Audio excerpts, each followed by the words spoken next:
Los marcapasos que pueden ayudar para revertir las arritmias son marcapasos que tienen frecuencias más de 300. Incluso si hay un paciente con una taquicardia ventricular, tiene un marcapaso que puede subir más la frecuencia de acuerdo a la que está manejando la taquicardia ventricular, lo que se hace es aumentar la frecuencia del marcapaso. Una vez que entre el marcapaso se va disminuyendo la frecuencia y de esa forma se controla la taquicardia con marcapaso. Si es que el paciente está en un lugar donde hay un marcapaso que tenga esa posibilidad. Normalmente los marcapasos normales transitorios no tienen frecuencias tan altas, máximo llegan a 180, 200. Entonces son marcapasos generadores especiales para manejo de arritmias. Bueno, ¿alguna otra pregunta o comentario? ¿No? Bueno, entonces vamos a otro de los temas, es insuficiencia cardíaca. Al final todos los problemas cardiológicos van a terminar en insuficiencia cardíaca, llámese hipertensión, arritmias, valvulopatías. Entonces es uno de los temas más importantes en la cardiología y que al final, bueno, obviamente aquí hay que identificar cuáles son las diferentes etiologías y de acuerdo a eso iniciar el manejo. Bueno, como definición, ¿sí? Esta definición es una definición muy general, en el cual se dice que es una anomalía de la estructura o la función cardíaca que hace que el corazón no pueda suministrar oxígeno a una frecuencia acorde con las necesidades de los tejidos metabolizantes pese a presiones normales de llenado. Entonces aquí esta definición incluye que puede tener alteraciones estructurales, si llámese que tenga infarto, valvulopatías, daño miocárdico, alguna cardiopatía congénita, o puede tener problemas no más de funcionalidad. En el caso, por ejemplo, de problemas de funcionalidad, si yo tengo un paciente con bloqueo AV completo, puede tener insuficiencia cardíaca, y el problema es el sistema eléctrico lo que está mal, no es lo anatómico, es lo eléctrico, ¿sí? Puedo tener problemas, por ejemplo, problemas de la relajación del ventrículo, ¿sí? Anatómicamente está normal, el problema es que la función de relajación no es adecuada y eso puede desarrollar insuficiencia cardíaca. Entonces esta definición incluye tanto alteraciones estructurales como funcionales y es de las más completas. Bueno, acuérdense que en lo que es medicina usamos muchos síndromes, en este caso es uno de los síndromes más importantes que son relacionados a cardiología y que se va a caracterizar principalmente por síntomas. Los síntomas principales es disnea, edema de tobillos y fatiga, y como signos tenemos la PVC elevada, estertores crepitantes, desplazamiento apical del corazón, ¿sí? Y que esto habitualmente es por alteraciones anatómicas. También tenemos otros síntomas típicos de insuficiencia cardíaca, que es la disnea como síntoma principal, que puede ser progresivo, tanto en reposo, en esfuerzo, dependiendo cómo esté el paciente. Y bueno, también tiene los signos típicos que vamos a obtener en la exploración, desde que son taquicardia, taquipnea, lo que son estertores, derramen, elevación de la presión yugular, ¿sí? Edema periférico y hepatomegalia. Y bueno, también vamos a tratar de identificar si el paciente ya tiene algunas alteraciones estructurales. Obviamente, alteraciones estructurales y anatómicas si el paciente tiene cardiomegalia, hay que identificar cuál es la causa. Si el paciente por clínica tenía soplos, pues obviamente identificar si los soplos son por valvulopatías, algún defecto de lo que son los tabiques interauricular, interventricular, ¿sí? Y que obviamente, bueno, el tener un tercer ruido galope es una alteración funcional que nos está indicando que hay rigidez importante de lo que son los ventrículos y que es un dato muy importante de que hay insuficiencia cardíaca. Asimismo, bueno, alteraciones electrocardiográficas, como comentábamos, crecimientos, bloqueos, que nos está indicando que hay ya lesión anatómica, y bueno, alteraciones hormonales y que podemos determinar en algún momento lo que son estos hormonas que nos están ayudando a hacer el diagnóstico. Bueno, dentro de la epidemiología aquí en México realmente no tenemos datos. Se dice que cada vez va a haber más pacientes con insuficiencia cardíaca, y ya que esto, al final, todas las enfermedades del corazón van a terminar en insuficiencia cardíaca, sean problemas anatómicos o estructurales o otras enfermedades sistémicas que van a afectar el corazón. Bueno, dentro de la clasificación para insuficiencia cardíaca, la más frecuente es insuficiencia cardíaca derecha e izquierda. Acuérdense que todo lo que afecta cavidades derechas, incluyendo desde arteria pulmonar, ¿sí?, ventrículo derecho, aurícula derecha, incluyendo las válvulas, pues causan insuficiencia del lado derecho. Las causas pueden ser agudas, ¿sí?, o pueden ser crónicas. Dentro de las causas agudas de insuficiencia cardíaca derecha, de lo más común tenemos tromboembolia pulmonar, tenemos un infarto de ventrículo derecho. De causas crónicas tenemos problemas pulmonares, enfermedad pulmonar obstructiva crónica que van a desarrollar insuficiencia cardíaca derecha, hipertensión pulmonar que en forma retrógrada causan problema del lado derecho. Ahora, insuficiencia cardíaca izquierda, pues es todo lo que afecta a las arterias, ¿sí?, incluyendo patología de aorta, válvulas del lado izquierdo, aorta mitral, y lo que son tanto aurícula como ventrículo, incluyendo también lo que son las venas pulmonares. Estas pueden ser igual agudas, ¿sí?, en el caso, por ejemplo, un paciente con un infarto agudo del miocardio puede desarrollar insuficiencia cardíaca aguda, un edema agudo pulmonar, una ruptura de válvula mitral por traumatismo, por endocarditis, puede causar insuficiencia cardíaca aguda izquierda.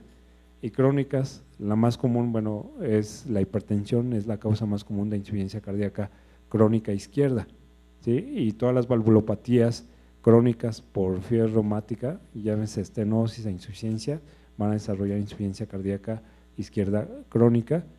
En relación a otra clasificación que es insuficiencia cardíaca con fracción de expulsión conservada o reducida, que equivale, si es con fracción de expulsión reducida, es insuficiencia cardíaca sistólica. La fracción de expulsión normal es hasta 50-55, aunque las guías de manejo habitualmente manejan para decir que tiene insuficiencia cardíaca con fracción de expulsión reducida debe ser menos del 50%. Y los pacientes que desarrollan insuficiencia cardíaca diastólica con fracción de expulsión preservada son los que tienen fracción del 50%. Ejemplos, por ejemplo, en un paciente con hipertensión puede desarrollar insuficiencia cardíaca con fracción de expulsión conservada, y ellos desarrollan insuficiencia cardíaca diastólica. Y los pacientes que tienen daño miocárdico, por ejemplo, una enfermedad de Chagas, una miocardiopatía dilatada, ¿sí?, o un paciente con hipertensión, pero ya con cardiopatía hipertensiva, con dilatación del ventrículo izquierdo, desarrollan insuficiencia cardíaca con fracción de expulsión reducida. En relación al gasto cardíaco, también hay una clasificación. Si el gasto cardíaco es más de 6 litros, se dice que es un paciente con insuficiencia cardíaca con gasto alto. Los pacientes con insuficiencia cardíaca con gasto alto, el paciente típico que tiene hipertiroidismo, frecuentemente desarrollan insuficiencia cardíaca con gasto alto. El paciente con anemia también desarrolla insuficiencia cardíaca, el paciente con insuficiencia renal. Entonces aquí vamos a incluir pacientes que no necesariamente el corazón esté afectado. En el caso de la anemia, la insuficiencia renal, son padecimientos sistémicos y que van a afectar el corazón, ¿sí? En pacientes con gasto cardíaco bajo, por ejemplo, en un paciente con hipotiroidismo también pueden tener este problema. En una hemorragia aguda pueden tener una insuficiencia cardíaca con gasto bajo, ¿sí? Entonces se dice que cuando tiene el gasto menos de 4 litros se considera que es con gasto bajo. Bueno, hay otra clasificación que es insuficiencia cardíaca de nueva aparición, que nunca habían tenido un episodio y aparece. Por ejemplo, en los pacientes que tienen un problema de una infección de vías respiratorias bajas, por ejemplo una neumonía, pueden desarrollar una insuficiencia cardíaca aguda que nunca apareció, se controla el problema respiratorio y se compensa totalmente el corazón. O en un paciente, por ejemplo, que hizo un evento de insuficiencia renal aguda, también desarrollan por la insuficiencia renal un episodio de insuficiencia cardíaca aguda, se compensa el problema de base y se compensa la insuficiencia cardíaca. Transitorio, sí, puede ser algo parecido a los pacientes que requieren cierta sobrecarga de líquidos por alguna terapia sobre todo cuando reciben quimioterapia, muchos pacientes lo sobrehidratan para proteger el riñón y estos le administran soluciones de 10-12 litros y pueden desarrollar insuficiencia cardíaca transitoria. Se compensa el problema de sobrecarga hídrica y mejora la insuficiencia cardíaca. En caso de insuficiencia cardíaca crónica, podemos tenerla como estable o descompensada. El paciente ya con lesión valvular o con daño miocárdico pueden estar estables y hay ciertos problemas que la pueden descompensar, por ejemplo el suspender medicamentos o algún proceso infeccioso que puede desarrollar o descompensar la insuficiencia cardíaca ya preexistente previamente. Bueno, esta es una clasificación de insuficiencia cardíaca según la AJA. Vamos a tener lo que es estadio A, B, C y D. En estadio A se dice que son aquellos pacientes con alto riesgo para insuficiencia cardíaca, pero son pacientes que no tienen ni alteraciones estructurales ni funcionales y que no tienen ningún signo ni síntoma, pero en algún momento pueden desarrollar insuficiencia cardíaca. ¿Sí? Por ejemplo, ¿qué paciente puede ser que tenga insuficiencia cardíaca? Por ejemplo, un paciente que tiene un síndrome anémico, o sea, no tiene alteraciones anatómicas agudas ni estructurales ni funcionales del corazón, pero si el paciente por el síndrome anémico le indican o lo manejan con volumen, obviamente puede desarrollar insuficiencia cardíaca, ¿sí? Al momento que le aplican mayor cantidad de volumen, desarrolla insuficiencia cardíaca. El paciente con estadio B es enfermedad cardíaca estructural desarrollada claramente en relación a la insuficiencia cardíaca, pero sin signos ni síntomas. Muchos pacientes, por ejemplo, cardiopatías congénitas, la comunicación interauricular, tiene un defecto anatómico, pero nunca ha desarrollado insuficiencia cardíaca. Hay pacientes que de repente tienen un problema de una bronquitis, una neumonía y hacen insuficiencia cardíaca derecha. Entonces ya tenían alteraciones estructurales, pero nunca habían tenido ningún síntoma, pero hubo algo que los desencadenó y ya aparece el cuadro de insuficiencia cardíaca. Estadio C, insuficiencia cardíaca sintomática asociada a enfermedades estructurales subyacentes. Aquí obviamente son valvulopatías, ya sean congénitas o adquiridas, que pueden desarrollar insuficiencia cardíaca. Y estadio D son ya pacientes con cambios estructurales avanzados y síntomas de insuficiencia cardíaca en reposo a pesar de tener un tratamiento máximo, que ahorita vamos a ver la clasificación de Nueva York, que estos corresponden a aquellos que tienen clase funcional 4. La clasificación de Nueva York, acuérdense que el síntoma principal es la disnea como síntoma de insuficiencia cardíaca. Entonces, aquel paciente que se considera que está en clase funcional 1 según la NIJA, son pacientes que tuvieron insuficiencia cardíaca, pero están asintomáticos y están compensados. El paciente que tiene disnea de grandes a medianos esfuerzos se dice que está en clase funcional 2. El paciente que está con disnea de pequeños esfuerzos se dice que está en clase funcional 3 y el paciente que está en disnea en reposo está en clase funcional 4. Obviamente es más grave estar en clase funcional 4, ¿sí? Que el objetivo al final del manejo va a depender mucho de esta clasificación. Uno pretende que el paciente que está en clase funcional 3 o 4 lo llevemos a clase funcional 1, es lo ideal, pero si está muy dañado el corazón, a veces con que esté en clase 2 es más que suficiente. Bueno, aquí realmente es algo parecido a lo que ya comentamos, tratar de identificar causas principales de insuficiencia cardíaca, obviamente ver si tiene anormalidades estructurales congénitas o adquiridas, ¿sí? Ver si hay afección de vasos periféricos y coronarios. Vasos periféricos, llámense por ejemplo la persistencia de conducto arterioso, un paciente que tiene una coartación aórtica, un paciente que tiene disección aórtica, un paciente que tiene enfermedad de Takayasu, ¿sí? O en caso de las coronarias, un paciente que tiene por ejemplo enfermedad de Kawasaki, que afecta a las coronarias, o por ejemplo un paciente que tuvo sífilis que nunca se trató y que desarrollan sífilis terciaria. Uno de los lugares más frecuentes que afectan son las coronarias. La sífilis terciaria afecta mucho a las coronarias. Entonces ahí hay que identificar si hay alguna patología de coronarias o patologías que afecten pericardio, llámese pericarditis de cualquier etiología, miocarditis igual, que pueden ser por por infecciosa, por medicamentos cardiotóxicos o lesiones valvulares, que pueden ser por ejemplo endocarditis infecciosas, que causan mucha lesión valvular, o como secuelas de fiebre reumática, que es de las causas más comunes. Ahora, causas fundamentales: tratar de identificar cuál es el mecanismo fisiopatológico y bioquímico y que está causando este desequilibrio entre el aporte y consumo de oxígeno y que está causando la insuficiencia cardíaca. Entonces, si el paciente tiene algún problema ya conocido y cayó en insuficiencia cardíaca, hay que buscar cuál fue lo que lo descompensó, ¿sí? Y que bueno, ya entra también lo que son causas precipitantes, identificar exactamente qué fue lo que lo causó para tratar de corregirlo.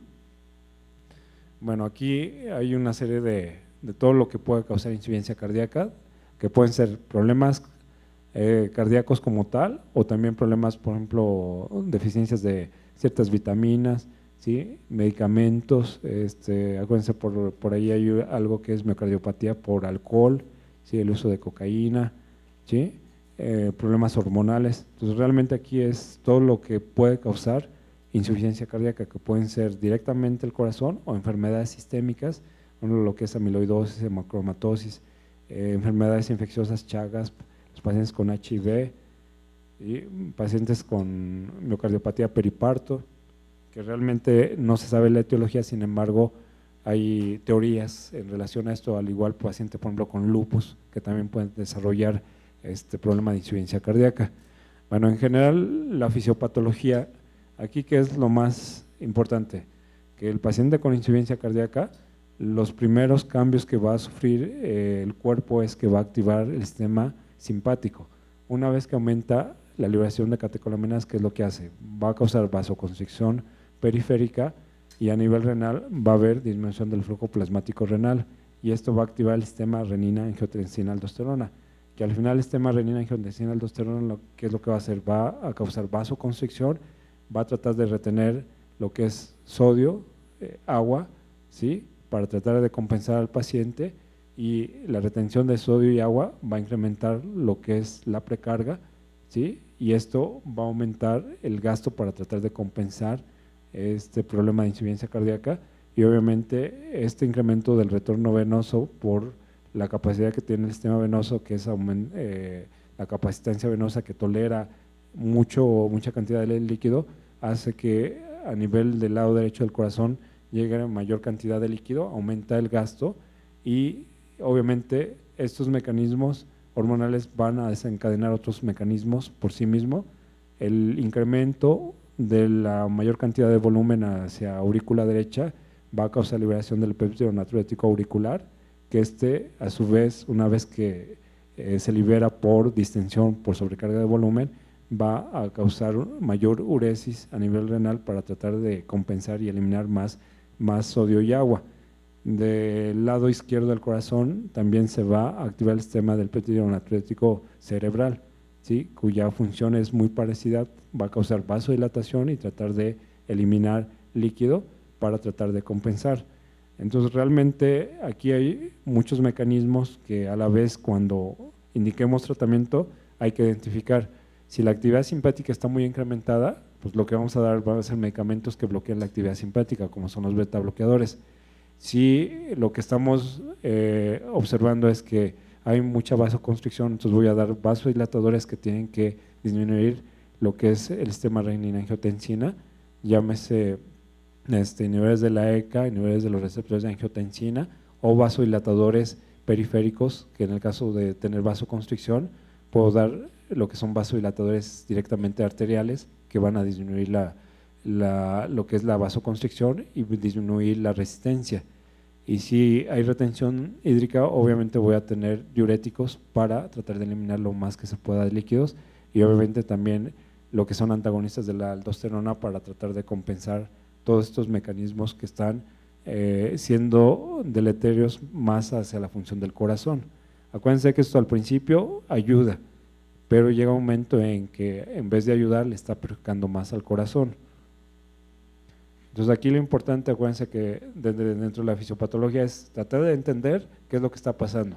Si yo lo que veo es que el paciente tiene, por ejemplo, la actividad simpática, en el caso, por ejemplo, un paciente con hipertiroidismo, si yo veo que está con frecuencias muy altas, entonces si yo bloqueo el mecanismo de la actividad simpática, obviamente dar el tratamiento para el problema tiroideo, pero doy un beta bloqueador, voy a mejorar mucho las condiciones del paciente, ¿sí? Si yo tengo un paciente con insuficiencia renal, obviamente tratando de mejorar lo que es la perfusión renal y manejando el líquido, voy a mejorar mucho la insuficiencia cardíaca. Si el paciente tiene anemia, obviamente está aumentada la actividad simpática, pero también está aumentado el volumen por la hipolinemia que va a tener en forma transitoria por la anemia. Entonces, si yo manejo esto, aparte dar el manejo, administrar sangre, voy a compensar esta alteración que está causando en forma secundaria. Entonces, ahí, dependiendo del paciente, hay que individualizar y el manejo también es individualizado de acuerdo a las necesidades y de acuerdo a cómo estén todos los mecanismos compensatorios. Bueno, dentro de los cambios anatómicos que tiene el corazón, la explicación por lo cual hay una hipertrofia concéntrica es de acuerdo a la ley de Laplace, que si aumenta la presión dentro de lo que es la cavidad ventricular, el corazón tiene que hipertrofiarse en forma concéntrica para tratar de vencer la resistencia que ofrecen los vasos periféricos. Entonces, de entrada, el paciente va a tener una hipertrofia concéntrica. Si el paciente, este mecanismo no lo compensa, entonces el paciente va a empezar a dilatación de acuerdo a lo que es la ley de Fran-Starling del corazón. Trata de elongar las fibras cardíacas para aumentar la fuerza de contracción, para compensar. El problema cuando se empieza a dilatar las fibras miocárdicas o se elongan mucho, llega un momento que los puentes cruzados que hay entre lo que es actina y miocina ya no regresan a su estado original y empieza a dilatarse mucho el corazón. A las fibras miocárdicas les pasa algo semejante que lo que sucede cuando tienen una liga. Cuando tienen una liga, tienen un tamaño normal. Si la están usando mucho, llega un momento en que la liga se queda muy larga. Entonces le pasa lo mismo a las fibras cardíacas. Cuando se está dilatando mucho o están elongándose mucho, llega un momento en que la fibra ya no regresa a su estado inicial y es cuando ya el corazón tiene cardiomegalia. Bueno, aquí hay algunos datos en relación que hay que tener en cuenta, sobre todo para pronóstico. De los más importantes es que si el paciente tiene hiponatremia, esto lo que está indicando es que hay mucha retención de líquidos y que el sodio está bajo, pero es por dilución. Entonces, si el paciente tiene menos de 135 milicorrientes, quiere decir que hay mucha retención hídrica y que es de mal pronóstico. Obviamente, si tuviéramos un catéter en corazón, si la presión capilar en cuñada es más de 18, también es de mal pronóstico. La fracción de expulsión, si es muy baja, menos del 25% es un daño cardíaco severo, entonces es de mal pronóstico. Si el paciente ya tiene hipertrofia y tiene arritmias, pues también es de mal pronóstico. Así los niveles de noradrenalina, si son más de 400 nanogramos por mililitro, se dice que es un factor de riesgo muy importante para mortalidad. Bueno, aquí pues una vez que ya determinamos cómo está el paciente, obviamente hay que ver cuáles son los síntomas principales. Si el paciente tiene retención hídrica, entonces ver si esta retención hídrica obviamente es solamente en miembros inferiores o también a nivel abdominal, y si estos síntomas tienen cierta repercusión en los diferentes estudios que vamos a hacer. Bueno, al momento de la exploración física, ¿qué es lo importante? Ver el estado de conciencia. Hay pacientes que por hipoperfusión cerebral, sobre todo cuando están en choque cardiogénico, hay hipoperfusión cerebral y el paciente está desorientado, ¿sí? Entonces, eso nos está hablando de que hay una afección importante en corazón. En relación al pulso, bueno, tenemos que ver cómo está la frecuencia, si está rítmico o no está rítmico, y en relación a la intensidad de lo que es el pulso, sobre todo, por ejemplo, en los pacientes con tamponade.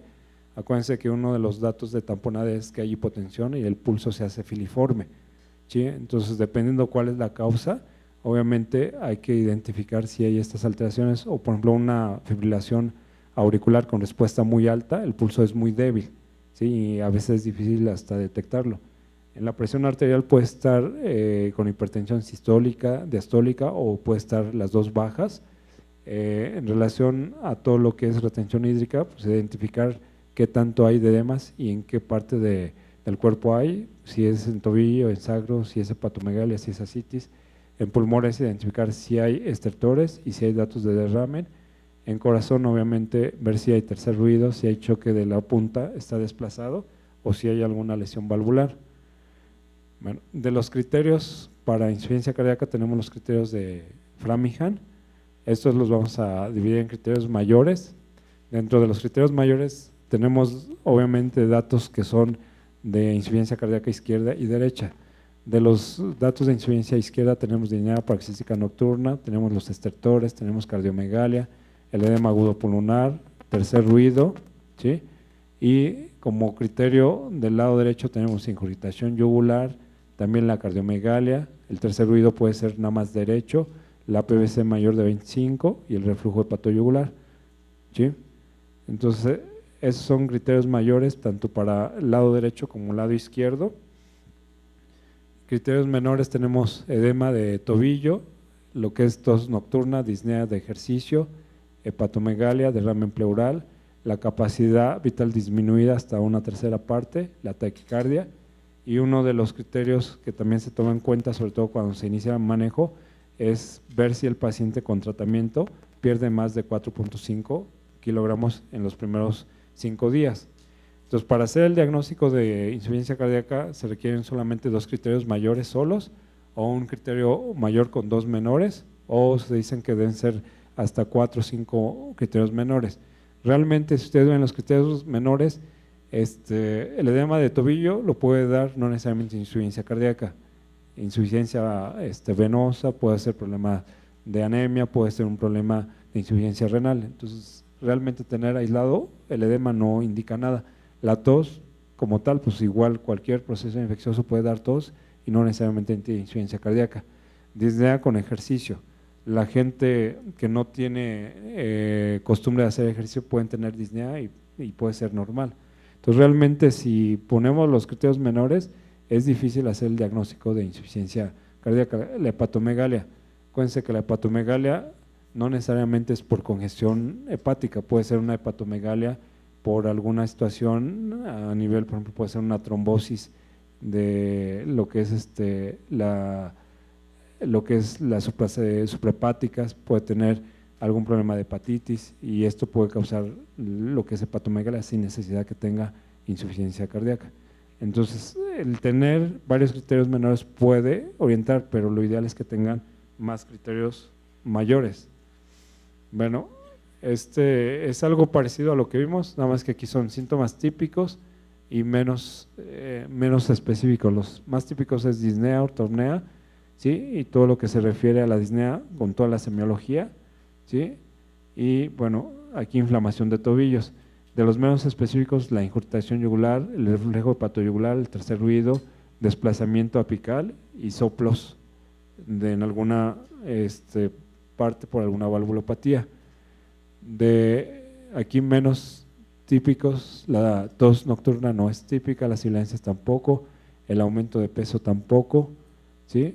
Entonces realmente aquí lo más importante es la disnea, aunque recuerden que la disnea como tal es el síntoma principal de insuficiencia cardíaca izquierda, y dentro de lo que es insuficiencia cardíaca derecha, pues lo que es la incrustación yugular junto con la hepatomegalia y el reflujo hepatoyugular son los más comunes de encontrar.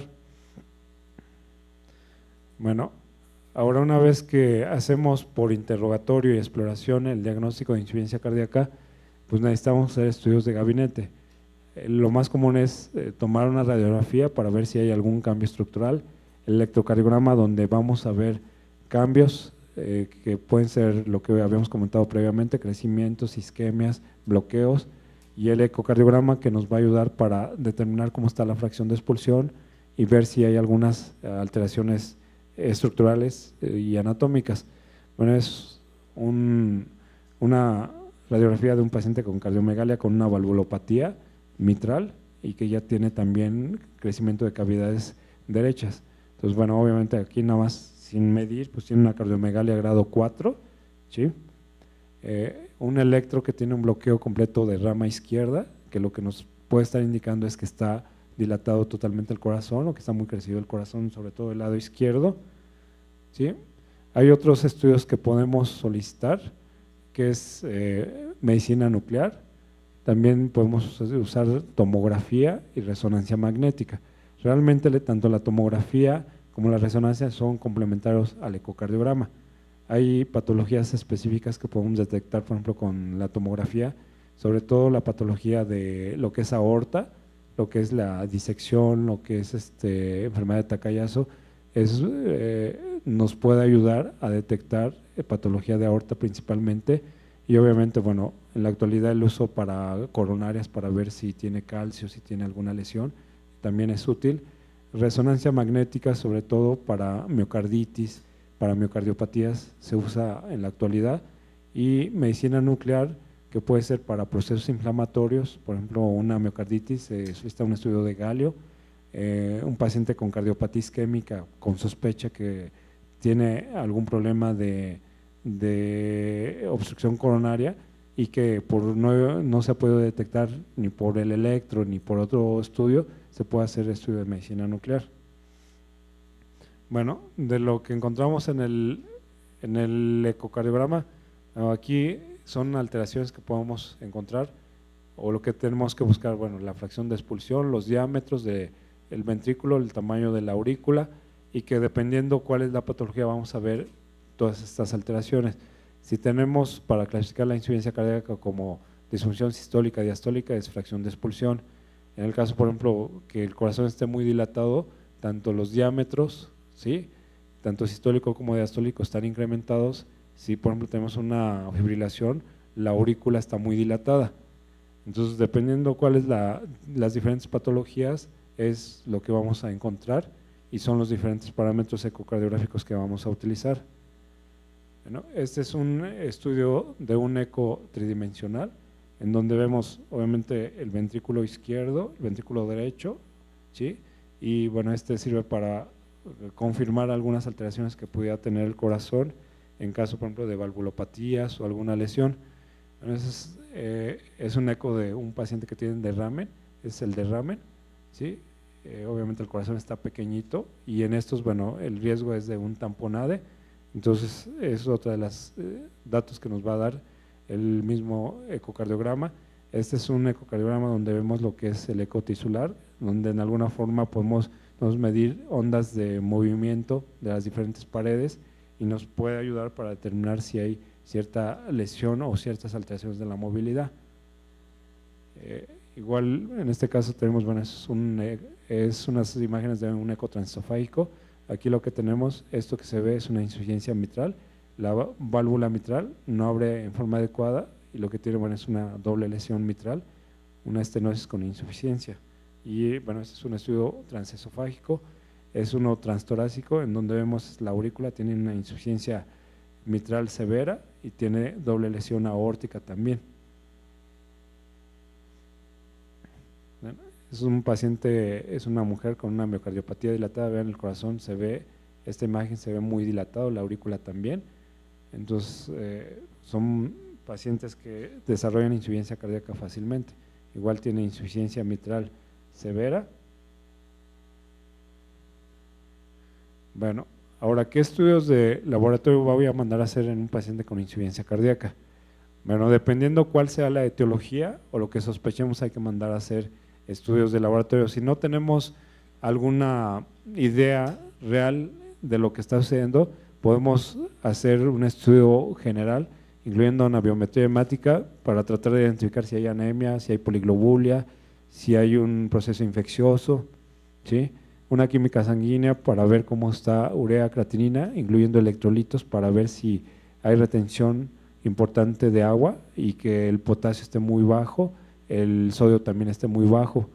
Obviamente, bueno, pensando ya en algo en específico, pues si sospechamos de algún problema tiroideo, algún problema, por ejemplo, la hemocromatosis, que es una de las causas de insuficiencia cardíaca, que es por acúmulo de lo que es hierro, o pacientes con algún proceso infeccioso, en los últimos años, pacientes con HIV, y obviamente, bueno, para ayudarnos para el diagnóstico podemos solicitar lo que es el péptido natriurético cerebral, asimismo catecolaminas para determinar y ver el pronóstico de los pacientes.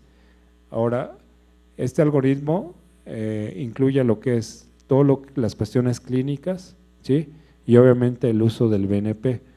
En un paciente con un BNP, ¿sí? Sobre todo que es más de 400 picogramos y que tiene todo el cuadro clínico, pues esto es para confirmar que efectivamente tiene insuficiencia cardíaca. Si es pro BNP debe ser mayor de 200 picogramos. Hay pacientes que a veces tienen datos, sobre todo los criterios menores, si tienen un BNP muy bajo, pues realmente la insuficiencia cardíaca es un diagnóstico que no se hace realmente con el examen de laboratorio. Si tenemos un BNP muy alto, también hay que tener cuidado porque hay ciertas enfermedades que pueden elevar el BNP sin tener insuficiencia cardíaca. Por ejemplo, un paciente con insuficiencia renal puede elevar el BNP muy alto y no necesariamente tiene insuficiencia cardíaca, es por el mismo problema renal. Entonces, dentro de lo que son la prueba diagnóstica y falsos positivos, que hay que tomar en cuenta el cuadro clínico de insuficiencia cardíaca y ayudados con el cuadro clínico y los de laboratorio a hacer el diagnóstico de insuficiencia cardíaca. Bueno, esto, aquí vamos a lo que son ya el tratamiento en sí. Bueno, del tratamiento farmacológico y no farmacológico. ¿Qué es lo más importante en tratamiento no farmacológico? De acuerdo a la fisiopatología, ¿qué es lo que está sucediendo? Tenemos que disminuir la cantidad de sodio en la dieta con la finalidad de que no haya sustrato para que no se retenga mayor cantidad de sodio de acuerdo a la fisiopatología. Y debemos de disminuir lo que es la cantidad de líquidos. Sí, acuérdense que si un paciente tiene insuficiencia cardíaca y acostumbra o toma mucha cantidad de líquidos, inmediatamente se van a retener y eso va a dar muchos síntomas relacionados a retención hídrica. Entonces, lo importante en manejo no farmacológico es modificar factores de riesgo. Si el paciente tiene insuficiencia cardíaca por ejemplo, una enfermedad pulmonar obstructiva crónica y que por algún proceso infeccioso desarrolló insuficiencia cardíaca, pues hay que modificar el proceso infeccioso, mejorar las condiciones del problema pulmonar para que mejore la insuficiencia cardíaca. Entonces ahí va a depender cuál sea la causa, es modificación de los factores de riesgo. La dieta, la recomendación es dieta baja en sodio y baja en líquidos. El ejercicio se va a recomendar sobre todo en aquellos pacientes con clase funcional 1 y 2. En clase funcional 3 se puede recomendar que haga ejercicio pero a tolerancia, y en clase funcional 4 está contraindicado el paciente de estar en reposo. Otra de las cuestiones es actividad sexual, pues dependiendo qué clase funcional. Habitualmente se contraindica en aquellos que tienen clase funcional 3-4 tener actividad sexual. Clase funcional 1-2 sí puede tener actividad sexual. En los hombres es muy común y las preguntas es el uso de lo que son niveles de la fosfodiesterasa, Viagra, se puede o no se puede utilizar. El paciente si está en clase funcional 3-4 está contraindicado, a veces en clase funcional 3 se puede utilizar siempre y cuando no se esté utilizando vasodilatadores de otro tipo, nitratos para manejo de insuficiencia cardíaca porque pueden tener hipotensión. Entonces sí hay que tener mucho cuidado y en el hombre es muy común esas preguntas que a veces están en clase funcional 4 y preguntan, ¿puedo tener actividad sexual? Pues si está en disnea en reposo no creo que pueda tener actividad sexual, pero bueno. Pero a veces los pacientes son muy insistentes y preguntan esas situaciones. Entonces ahí sí hay que documentar que de acuerdo a las cuestiones clínicas qué tanto se permite la actividad sexual. Inmunizaciones, se recomienda que sobre todo en aquellos pacientes mayores se debe de utilizar terapia de inmunización preventiva, ¿sí? Para la neumonía, para la influenza. No está contraindicado, si se puede utilizar. Aspectos psicológicos, los pacientes que estaban sanos y de repente aparecen insuficiencia cardíaca, frecuentemente caen en depresión. Entonces sí se puede utilizar antidepresivos en ellos, sí, sobre todo aquellos que de estar activos y de repente por alguna situación, por ejemplo, se infartan, quedan con daño miocárdico y están en clase funcional 3-4, son pacientes que se deprimen, entonces sí se pueden utilizar antidepresivos para manejar este tipo de situaciones. Bueno, el objetivo de dar manejo a la insuficiencia cardíaca es reducir la mortalidad y la morbilidad. Obviamente, reducir la morbilidad mejorando todos los síntomas, mejorando la calidad de vida, y esto se logra, bueno, con todo lo que ya comentamos, ¿sí? Disminuir o eliminar el edema, retención de líquidos, ya sea con modificación del estilo de vida, ahorita vamos a ver los medicamentos, el ejercicio de acuerdo a la clase funcional, ¿sí? Reducir la necesidad de hospitalización, ¿sí? Y obviamente proporcionar cuidados al final de la vida. Muchos pacientes que están en clase funcional 4, pues obviamente ahí darles consejos en cuestión de que cómo mejorar un poco la calidad de vida, aunque muchos de ellos son pacientes que el hecho incluso de platicar se están fatigando, duermen sentados porque ya no toleran y ya los medicamentos no le funcionan. Entonces, realmente son pacientes que ya cuando son pacientes terminales es muy difícil el manejo, tanto del paciente como de la familia. Yo recuerdo de 2 o 3 pacientes que tenían valvulopatía, estenosis aórtica severa, estuvieron muchos años en clase funcional 1 o 2, cuando ya se hizo severa y ya no se pudo operar, cada 8 días los veía porque me decían que qué podían hacer, que porque el solo hecho de platicar tenían mucha disnea. Realmente en ese momento pues no hay mucho que hacer. Cuando se pudo hacer algo, yo les comenté y ellos se negaron a hacer cirugía. Entonces realmente ya cuando están muy avanzados no hay mucho que hacer más que mantenerlos en reposo, sentados, con un poco de oxígeno, y la mayoría de ellos tienen muerte súbita. Y que es otra de las cuestiones que el mismo paciente está consciente, aunque sabe que el daño es muy importante, y siempre preguntan, ¿y cómo voy a morir? Lo más común es que de repente venga y no va a haber más que, ni va a sentir, porque son muertes que no se sienten. Sí, entonces es difícil cuando ya están con daño miocárdico y que el paciente tiene miedo a la muerte, sin embargo, cuando se pudo hacer algo, siempre se negaron a hacerse algo, y que es difícil. Bueno, y frecuentemente también otra de las cosas que ellos le huyen es irse a un hospital. Entonces frecuentemente lo que quieren es estar en casa, aunque ellos implementan todo lo que se pueda hacer en casa para tener una mejor calidad de vida. Bueno, y la prevención en esto es desarrollar mayor daño miocárdico, la remodelación cardíaca. Sí, pacientes si tienen daño miocárdico, si se llegan a operar por una valvulopatía, mejora mucho la función del corazón, y de tener daño miocárdico puede revertir a una fracción de expulsión normal. ¿Sí? Recurrencia de síntomas de acumulación de líquidos, esto pues más que todo es con modificación de la dieta y lo que es la hospitalización. El manejo principal de insuficiencia cardíaca está encaminado sobre todo a tratar de bloquear los mecanismos fisiopatológicos. La piedra angular principalmente es con el uso de lo que son vasodilatadores, y de estos los que han demostrado mayor sobrevida y que son muy buenos para insuficiencia cardíaca son los inhibidores de la ECA. Obviamente, de acuerdo al paciente se va a ir modificando, ¿sí? Y al final, si el paciente tiene mucho daño miocárdico, lo ideal es hacer un trasplante de corazón, que aquí en México, bueno, es muy difícil, se hacen, pero hay lista de esperas larguísimas y los donadores de corazón son muy pocos. Entonces realmente nos quedamos con todo el tratamiento médico. Obviamente hay dispositivos de asistencia ventricular, también se pueden utilizar, pero estos frecuentemente el paciente debe estar hospitalizado, y se utilizan aquí en México con finalidad de que el paciente está esperando en cualquier momento el trasplante y que pueda quitarse ese apoyo del ventricular que tiene, y que su calidad de vida mejore y que esté fuera del hospital.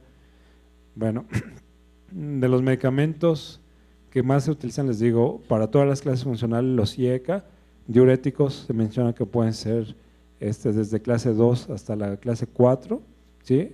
Lo que son los antagonistas de aldosterona es para clase 3, 4, betabloqueadores también se pueden utilizar, siempre y cuando hay que tener mucho cuidado la frecuencia cardíaca. Bueno, de los medicamentos que les decía, lo más común es de lo que es los IECA. De estos tenemos desde los más comunes que se utilizan, captopril. Las dosis iniciales que se recomiendan son dosis bajas, dosis máximas de 50, enalapril 2.5, máxima 20, lisinopril igual 2.5 hasta 35, ramipril. Entonces aquí recuerden que nosotros frecuentemente estos son antihipertensivos para fines de insuficiencia cardíaca, son dosis pequeñas. Si el paciente tiene insuficiencia cardíaca e hipertensión, bueno, son dosis más altas.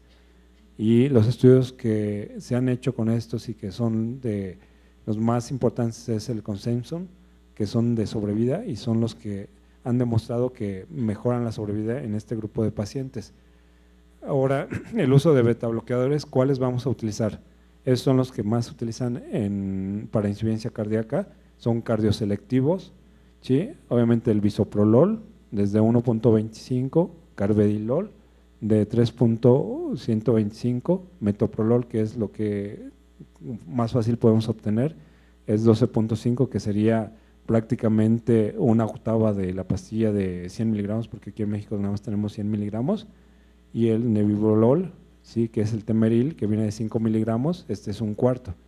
Lo que es estos, bisoprolol, carvedilol y nebivolol, las dosis son pequeñas y sí, comercialmente sí lo tenemos en México, pero por lo que es factibilidad y costo, el metoprolol es de los que más se utilizan. Ahora, ¿qué estudios son los que se han hecho y que han demostrado que estos medicamentos sirven? Pues realmente son estos 3 estudios. Aquí, ¿cuál es el fundamento? Por la fisiopatología, acuérdense que la actividad simpática está muy incrementada y lo que hace el tener niveles muy altos de catecolaminas van a saturar los receptores de catecolaminas a nivel cardíaco y eso va a causar mayor problema en el corazón. Cuando se dan betabloqueadores van a ayudar a que esos receptores que tenemos en el corazón se empiecen a exponer y por el mecanismo de down regulation se expongan y capten más catecolaminas y empiezan a disminuir la actividad simpática y de esa forma va a mejorar la insuficiencia cardíaca. Bueno, niveles de los receptores de angiotensina, los que se han utilizado para insuficiencia cardíaca tenemos caldesartán, valsartán y losartán. Ahora, bueno, hay muchísimos, la mayoría son antihipertensivos, pero los estudios que se han hecho con estos y que han demostrado para insuficiencia cardíaca son nada más esos 3 niveles de los receptores de angiotensina, dosis dependiendo cuál sea, si son dosis pequeñas y esta tolerancia se va aumentando. Entonces, no todos los medicamentos que son antagonistas de los receptores de angiotensina sirven para insuficiencia cardíaca. Ahora, de los niveles de los receptores de los mineralocorticoides, sobre todo aldosterona, tenemos la espironolactona, que es la que más se utiliza, dosis desde 25 miligramos hasta 50, y uno muy parecido, nada más que la diferencia es el costo, es la eplerenona, ¿sí? Aquí se supone que la ventaja es que no tiene tantos efectos colaterales como la espironolactona, ¿sí? Y los estudios que avalan estos es el RALES, y sobre todo se ha visto que aparte de mejorar la insuficiencia cardíaca, va a disminuir la fibrosis y ayuda mucho a la remodelación cardíaca y con el uso de estos medicamentos pueden tener una recuperación después de la funcionalidad cardíaca en forma adecuada. Bueno, otros medicamentos que se han estado utilizando, la ivabradina, que inhiben los canales I del nodo sinusal y el mecanismo es ralentizar la frecuencia cardíaca y de esa forma va a disminuir la frecuencia y el consumo de oxígeno y mejora mucho la insuficiencia cardíaca. Digoxina, para insuficiencia cardíaca, hay un solo estudio que se llama el DIGIS, que la indicación es en fibrilación auricular rápida, pacientes que si tienen insuficiencia cardíaca con ritmo sinusal, son pacientes que tengan fracción de expulsión de 40%, es la única indicación para dar digoxina. Esos son para pacientes que andan en forma ambulatoria, pacientes que están hospitalizados, obviamente el inhibidor de la fosfodiesterasa, antiguamente se usaba amrinona y milrinona, pero tiene muchos efectos colaterales. Ahora de los relativamente nuevos está el levosimendan.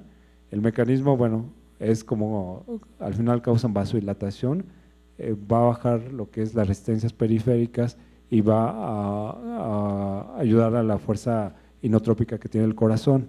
Aquí viene bueno, la forma de usar el levosimentan.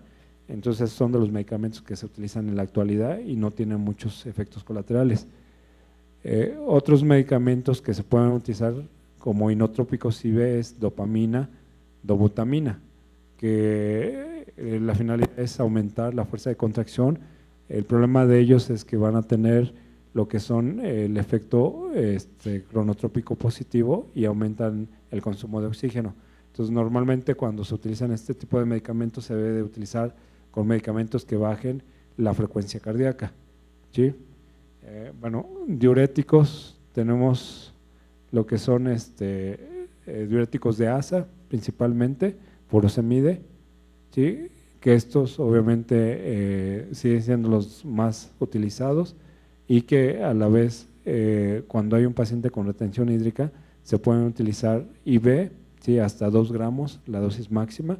Si es ambulatorio el paciente pueden ser 20, 40 miligramos dependiendo qué tanta retención hídrica tenga el paciente y obviamente de acuerdo a eso es la dosis. Habitualmente se dan en combinación con los antagonistas de aldosterona con la finalidad de retener un poquito de potasio, ¿sí? Acuérdense que los diuréticos de ASA lo que van a hacer es perder más sodio, pero en forma secundaria van a eliminar más potasio y agua. Entonces hay que dar la asociación con algún medicamento que retenga más potasio para que no tenga mucha descompensación. Bueno, aquí hay algunas situaciones especiales, en este caso, bueno, pacientes con insuficiencia cardíaca con fracción de eyección conservada, vamos a dar diuréticos, betabloqueadores y también calcioantagonistas. En el caso de los pacientes que ya tengan, bueno, un daño cardíaco importante, ¿sí? Y que tienen fracción de expulsión muy baja, se dice que el usar desfibriladores automáticos implantables previenen la muerte súbita. Hay estudios que dicen que el usar estos junto con la miodarona realmente no previenen como tal la muerte súbita. Hay estudios que dicen que a pesar de esto, el paciente hay grupos de pacientes que han fallecido. Entonces el tener este tipo de desfibriladores no garantizan que no tengan muerte súbita. Y bueno, la terapia de resincronización cardíaca es con la finalidad de mejorar la función cardíaca, sobre todo se utilizan con marcapaso para ayudar la función sistólica y hay en ocasiones que utilizan lo que son los marcapasos bicamerales que utilizan un electrodo en la aurícula para tratar de sincronizarla con el ventrículo y que ese porciento de fracción de gasto cardíaco que va a contribuir la aurícula, que es del 25%, sea efectivo para que mejore las condiciones de la insuficiencia cardíaca. Ahora, bueno, ¿cuáles son las indicaciones para hospitalizar a un paciente? Bueno, el paciente que si tiene edema agudo pulmonar se debe de hospitalizar, paciente que tenga frecuencia más de 120 por minuto, si la presión sistólica está a menos de 75 milímetros de mercurio o que tiene algún deterioro a nivel cerebral que lo atribuyan a hipoperfusión cerebral. Bueno, aquí hay polémicas en el tratamiento de insuficiencia cardíaca, el uso de anticoagulantes. Si el paciente tiene daño miocárdico, sí está indicado. Obviamente, si el paciente tiene una tromboembolia y trombosis, también está indicado. En pacientes que tienen fibrilación auricular también están indicados, ¿sí? Y en caso, por ejemplo, del uso de bloqueadores de los canales de calcio, el usar amlodipino, felodipino, sobre todo cuando son insuficiencias cardíacas agudas por cardiopatía isquémica, no es recomendable. Si el paciente tiene una hipertensión arterial crónica y esa hipertensión arterial crónica le está causando la insuficiencia cardíaca, sí se puede utilizar este tipo de medicamento. Entonces, dependiendo cuál sea la causa de insuficiencia cardíaca, sí se pueden utilizar. Y en relación a los antiarrítmicos, el uso de amiodarona también está en controversia porque algunos dicen que se puede utilizar sobre todo para ayudar a prevenir las arritmias. Incluso hay artículos que se los han dado en forma preventiva sin demostrar que tenga alguna arritmia y al final el resultado es que no previenen como tal una arritmia, está indicado cuando ya se demuestra la arritmia. Y bueno, en el caso del tratamiento de inmunosupresores, sobre todo en pacientes que tienen miocarditis, están indicados, y el uso, por ejemplo, de lo que son esteroides también está indicado, sobre todo cuando ya hay o se sospecha que la miocarditis está causando mucho daño miocárdico. Bueno, no sé si tengan alguna